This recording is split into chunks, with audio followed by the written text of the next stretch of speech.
সিজনের ফার্স্ট এঁচোড় আমি বানাচ্ছি। এটা খেতে আমার দুর্দান্ত লাগে, তাই দেখুন বাজার থেকে গোটা একটা এঁচোড় তুলে এনেছি।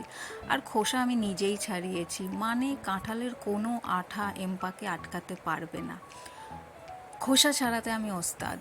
তো যাই হোক, দেখা যাক কত দূর কী হলো। বাহ, বেশ টকবক টকবক করে ফুটছে, যেমন এখন সবাই গরমে ফুটছে।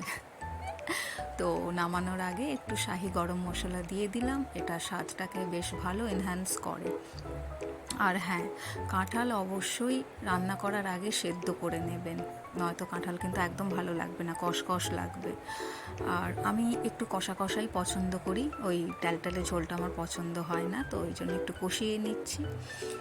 এটা আমার একটা ফেভারিট আইটেম, যে যখন যেখানে যেভাবে দেবে আমি একদম ঝাঁপিয়ে পড়বো। তো হয়ে গেল আমার কাঁঠাল, আলটিমেটলি আমার নিরামিষ মাংস রেডি। এরপর ভাত রুটি যে যেটা পছন্দ করেন দিয়ে খেতে পারেন।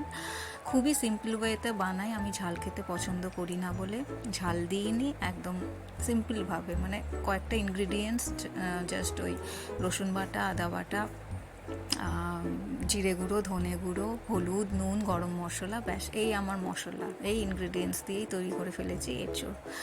ভালো থাকবেন, বাই।